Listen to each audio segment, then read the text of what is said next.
하나님의 말씀입니다. 경청하십시오. 모세가 여호와께 아뢰되 오 주여 나는 본래 말을 잘 하지 못하는 자니이다. 주께서 주의 종에게 명령하신 후에도 역시 그러하니 나는 입이 뻣뻣하고 혀가 둔한 자니이다. 여호와께서 그에게 이르시되 누가 사람의 입을 지었느냐? 누가 말 못하는 자나 못 듣는 자나 눈 밝은 자나 맹인이 되게 하였느냐? 나 여호와가 아니냐? 이제 가라. 내가 내 입과 함께 있어서 할 말을 가르치리라. 모세가 이르되 오 주여 보낼 만한 자를 보내소서. 여호와께서 모세를 향하여 노하여 이르시되 레위 사람 내 형 아론이 있지 아니하냐? 그가 말 잘하는 것을 내가 아노라. 그가 너를 만나러 나오나니 그가 너를 볼 때에 그의 마음에 기쁨이 있을 것이라. 너는 그에게 말하고 그의 입에 할 말을 주라. 내가 내 입과 그의 입이 함께 있어서 너희들이 행할 일을 가르치리라. 그가 너를 대신하여 백성에게 말할 것이니 그는 내 입을 대신할 것이요 너는 그에게 하나님같이 되리라. 너는 이 지팡이를 손잡고 이것으로 이적을 행할지니라. 아멘.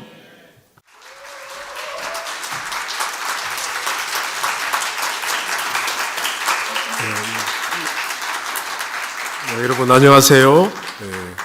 너무 우리 형석영 님이 저를 너무나 거하게 소개를 해주셔서 몸둘 바를 모르겠습니다. 먼저 우리 주 예수 그리스도의 부활을 기뻐하며 축하합니다. 원래는 제가 이 설교를 하면서 한국교회에서 관련 예화, 잠깐 우리 김영석 목사님도 말씀하셨지만 굉장히 많은 은혜인 되는 예화들이 있습니다. 그런 것을 중심으로 제가 설교를 곧잘 하는데 오늘은 안수집사회의 헌신 예배이기 때문에 특별히 그와 관련해서 그리고 우리 모두에게 믿음이란 무엇인가, 헌신이란 무엇인가 이런 것을 가지고 한번 생각을 해보려고 합니다. 이 오늘 우리 본문은 하나님께서 모세를 부르는 굉장히 중요한 장면입니다. 저기서 이 장면에서 제가 이 대목을 읽으면서 제게 왔던 은혜들이 있습니다. 그 내용은 하나님이 모세를 부르셨습니다. 왜 불렀냐? 고된 노동으로 고통을 부르짖는 이스라엘 자손을 애굽에서 이끌어내기 위해서 부르셨습니다. 지금 이 상황을 잘 생각을 해보면 당시의 애굽, 우리가 이집트라고 애굽은 한자식 표현이거든요. 이집트는 당대 그 고대 근동에서의 최강의 제국이었습니다. 군사력이든 경제력이든 인구수든 그 다음에 그들에게서 그 땅에서 나는 소출도 엄청납니다. 비옥한 나일강의 삼각주 주기적으로 범람해 주면서 그 땅에서 나는 밀과 포도는 그들의 탄수화물과 그들의 수많은 영양을 공급해 주기 때문에 다른 주변의 나라들에 비해서 사람들이 건강하고 그 개인들의 건강함으로 인해서 사람들이 몰려들고 그래서 노예들도 많고 사람들이 인구도 많아지는 그러니까 제국을 이룰 수 있는 여러 조건을 다 갖추었습니다. 군사력으로 탁월합니다. 인류가 아는 마차를 타고 전투를 벌이는 전술을 처음으로 개발한 나라가 이집트입니다. 그때 당시에는 말을 탈 수가 없었거든요. 그러니까 말을 탄다라고 하는 것은 아시아의 기마민족들에 의해서 발을 댈 수 있는 등자라고 하는 도구가 있는데 그 등자가 있기 전에는 인간이 말을 타고 전투를 하는 것은 굉장히 어려웠습니다. 그 대신 그 말을 가지고 마차를 만들어서 공격을 하는 탁월한 전술, 오늘날 치면 기갑부대죠. 탱크로 밀고 들어가는 것 같은. 그러니까 시속 한 70에서 80km 달리는 몸무게 300kg 되는 육중한 동물이 사람들 있는 대로 달려들어 보십시오. 그러면 튕겨나가 버리죠. 이런 전술들을 가진 대단히 탁월한 제국이었고 그 제국의 군사력이었습니다. 그런데 그 제국의 기반이 되는 생산 수단이 되는 당시의 노예는 모든 노동을 제공할 수 있는 것으로 생산 수단이었습니다. 기계와 같은 거였죠. 사람으로 취급을 안 했겠죠. 그러니 그 생산 수단이 되는 노예인 히브리 백성들을 그 세계 최강의 제국에서 탈출을 시켜야 됩니다. 여러분 같으면 어떤 느낌이 한 사람인데 나는 그냥 평범한 여러 사람 중에 하나, 영어로 하면 one of them인데 갑자기 누군가가 나타나서 나에게 미국에서 가가지고 미국에 있는 흑인들을 다 데리고 나와 뭐 이런 것 같은, 그거는 감당하기가 어렵죠. 모세가 대답을 합니다. 제가 뭐라고 이스라엘 자손을 구원하겠습니까? 그때 하나님께서 또 물으십니다. 출애굽기 3장 12절에 내가 반드시 너와 함께 있겠다. 그러니 다시 모세가 묻습니다. 자꾸 이상한 뭔가가 하나님 같은 신적인 존재가 자꾸 자기에게 말을 거는데 근데 감당하기 어려운 부탁을 하는 거예요. 이집트로 가서 이스라엘 자손 히브리 노예들을 구출하라. 그러니까 모세가 굉장히 오늘날로 봤을 때는 합리적인 주장을 합니다. 가만히 생각해 보니까 저한테 그렇게 말씀하시는 당신은 누굽니까? 당신은 누굽니까? 그렇게 물었습니다. 그때 하나님께서 답하십니다. 나는 스스로 있는 자다. 히브리어로 말하면 여호의 아세르 여호의, 이게 자음 네 글자로 만들어져서 신명 사문자 테트라그라마톤이라고 하는 그 글자가 있습니다. 이거를 옛날에는 여호와라고 읽는다라고 사람들이 생각을 하기도 했고 오늘날에 와서는 야훼라고 읽는 게 맞다. 왜냐하면 히브리어는 자음만 있고 모음을 잘 방점을 찍지 않았기 때문에 그 발음이 부르는 사람마다 다르게 부를 수가 있었기 때문입니다. 그러니까 모세가 다시 말합니다. 사람들이 내가 한 말을 믿겠습니까? 매우 타당하고 합리적인 지적입니다. 이스라엘 사람들의 입장이 되어보면 충분히 이해가 되는 이야기입니다. 이 사람들은 고되게 노동하는 사람들입니다. 하루하루가 살기 어렵습니다. 매일매일이 너무너무 힘듭니다. 그 상온에서 50도가 넘는 옛날에는 그늘이 없으면 그 뜨거운 열 속에서도 노동을 지속해야 되는 사람들입니다. 앞으로 봐도 답이 없고 뒤로 돌아봐도 답이 없습니다. 탈출은 꿈도 못 꿉니다. 이집트를 벗어나는 것은 걸어가는 건데 그 걸어가는 뒤를 마차 탄 이집트의 군인들이 쫓아오는 걸 생각해 보십시오. 이 사람들은 두려워서 엄두 자체가 나지 않습니다. 이들이 고되고 힘든 삶을 끝장내는 유일한 방법은 지금 자기들의 하루의 질곡을 끄집어내어주는 누군가가 와서 자기들을 끄집어내는 것입니다.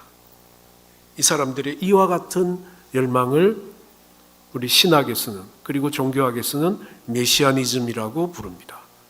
나의 문제를 내가 해결하지 아니하고 다른 누군가가 나를 대신해서 내 문제를 해결해 주는 거죠. 요즘에도 그런 우리의 상상을 자극하는 콘텐츠물들이 있습니다. 슈퍼맨이 그거고 스파이더맨이 그거고 그리고 과학적으로 똑같은 사람인데 돈을 많이 속된 말로 처발르면 아이언맨 같은 사람들 될 수 있고 미스터 아메리카도 될 수도 있고 헐크까지 있습니다. 한 사람 두 사람으로 안 될 것 같으니까 때로 모아가지고 그것을 뭐라 부르냐면 젊은 사람들은 영화는 어벤져스라고 부릅니다. 스토리는 하나입니다. 내 문제를 다른 사람이 와서 해결해 주는 겁니다. 자기는 손가락 하나 까딱하기 싫어. 내보고 뭐라고 나를 바꾸라고 하지 마. 여러 번 실패해봤어. 연초에는 다이어트를 하겠다고 그렇게 결단하나 이게 이런저런 이유로 저런저런 이유로 계속 실패하는. 제가 사실은 저도 요새 갑자기 살이 이렇게 한 2, 3kg가 찌는 현상이 나이가 들어서 그런지 루틴은 똑같은데 밥을 먹는 양이 더 많아지는 것도 아닌데 살이 찌고 있습니다. 그런데 다이어트를 해야 되겠다라고 생각을 하는데 계속 이런저런 핑계들이 생깁니다. 자기를 합리화하는 거죠. 우리 인간은 이렇게 약합니다. 그래서 내 문제를 내가 해결하기 어려울 때 그때 누군가가 나에게 와서 그 문제를 해결해 주면 얼마나 좋겠습니까? 그렇게 되면 너무너무나 해피할 것 같습니다. 우리가 몰래 다른 사람 듣지 못하게 하나님한테도 우리가 그렇게 기도하지 않습니까? 하나님, 내가 이렇게 해주시면 너무 해피할 것 같습니다. 하나님, 내 기도 들어주세요. 이 사람들은 그래서 하나님이 노예의 삶을, 이 이집트 제국이라는 아주 막강한 제국의 노예의 삶을 끝장내줄, 그들을 구출해줄 메시아를 기다리고 있었습니다. 그런데 그들 앞에 자기 조상의 하나님께서 사람을 보내셨다 하는데, 근데 가만히 그 사람이 누군지를 보니까 어디서 많이 본 사람이에요. 얼마 전에 저 인간이 이집트 사람을 때려 죽이고 돌로 쳐 죽이고 도망을 간 놈이야. 이름은 모세라 그래. 이 사람들은 얼마나 당황하겠습니까? 하나님, 이건 아니지 않습니까? 하나님, 저에게 왜 이러십니까? 왜 저를 못 살게 구십니까? 왜 내 새끼는 이렇게 말을 안 듣습니까? 다른 집 새끼들은 저렇게 잘 나가는데 왜 우리 집에는 이런 문제가 발생합니까? 제가 하나님한테 무슨 잘못을 그렇게 잘못했습니까? 근데 왜 내한테만 이런 문제가 발생합니까? 저는 당신이 우리에게 메시아를 보내주시기를 그렇게 기다리고 하염없이 목 놓아서 기도했습니다. 그런데 오라는 메시아는 안 오고 우리가 다 알고 있는 그 살인자 모세가 왔습니다. 이건 너무합니다, 하나님. 우리들한테 이러시면 안 됩니다. 하나님, 왜 이러시는지 우리에게 말씀하십시오. 저희에게 이러실 수는 없습니다.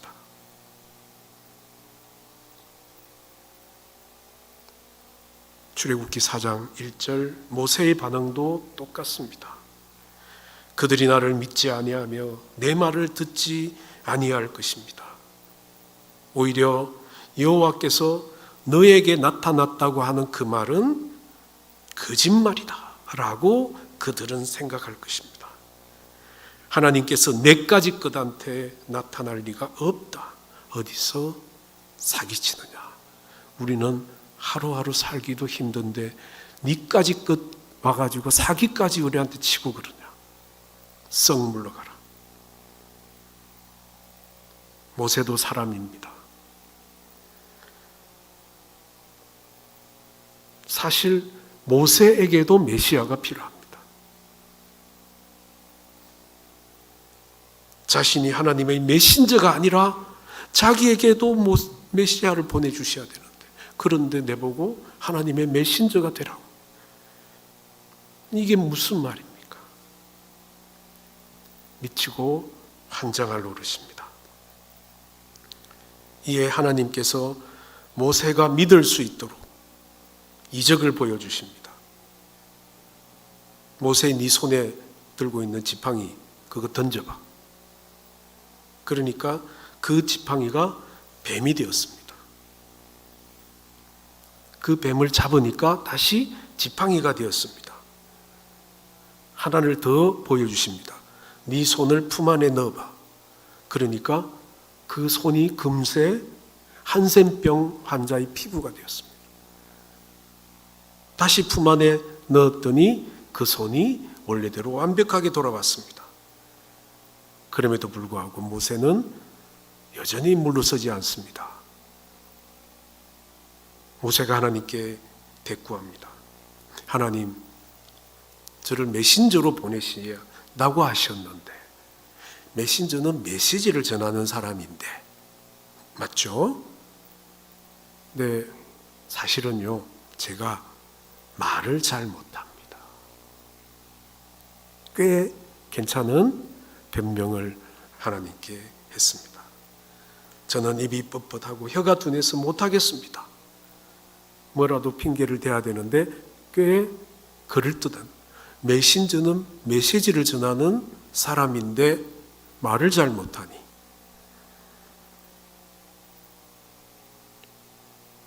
우리 누구라도 이런 상황이면 이런저런 핑계를 다 대고 싶을 겁니다.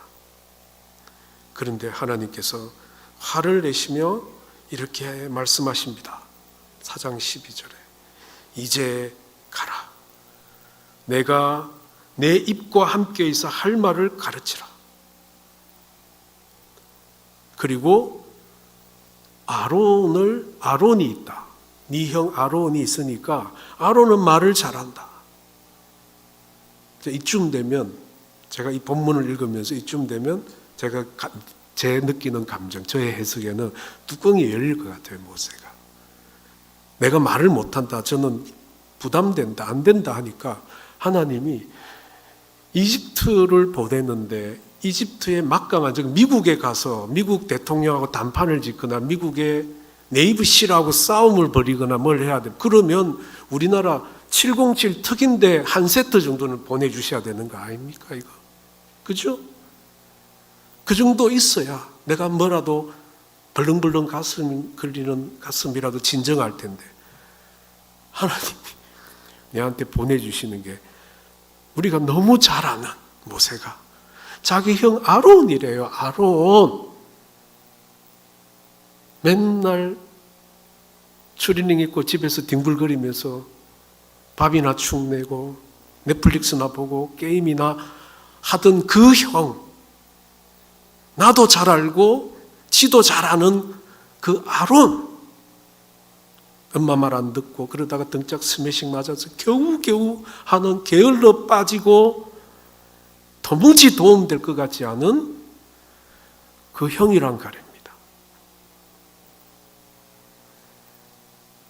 그리고 더 황당한 거는 다른 무기도 707 한 세트도 아니에요. 해병대도 아니에요. 그 산에 천지로 널려있는 지팡이 하나 탁 줍니다. 이거 들고 가라. 네 형이랑.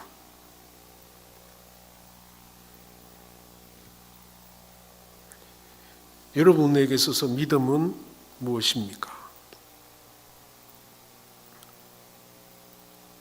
믿음은 제가 생각하기에 하나님이 우리와 함께 있다는 것을 믿는 것, 그리고 하나님은 우리에게 보여주십니다. 하나님이 우리에게 너의 도움이 어디에 있냐? 놀랍게도 우리에게 우리 옆에 있는 형제를 보내주셨습니다.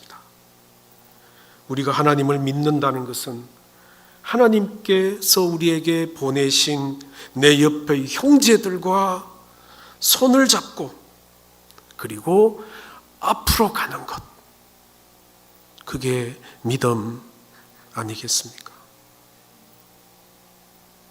우리가 믿을 수 있는 세상의 놀라운 능력들이 아니라 우리가 보기에도 좀 한심하고 모나고 빠지고, 그러나 그 형제들과 함께 손을 잡고 앞으로 가는 것, 하나님을 믿기 때문에 형제들과 손잡고 앞으로 나가는 겁니다.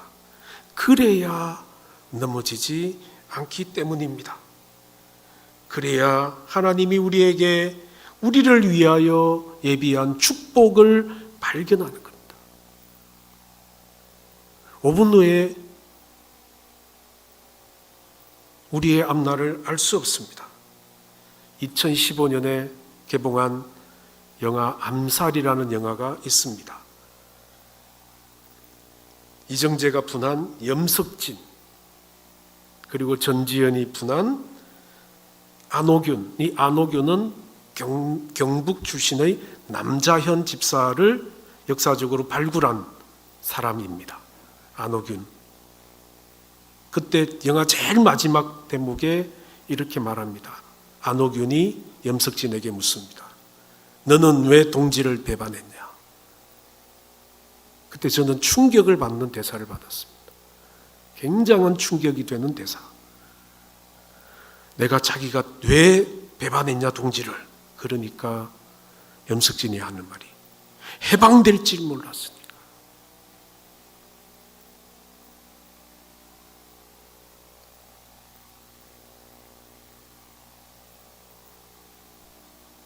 믿음의 반대말은 저는 그래서 두려워하는 거다. 사람은 5분 후의 앞날을 모르기 때문에 두려워하는 거죠. 하나님을 믿으면 그냥 앞으로 나아가면 되는 겁니다.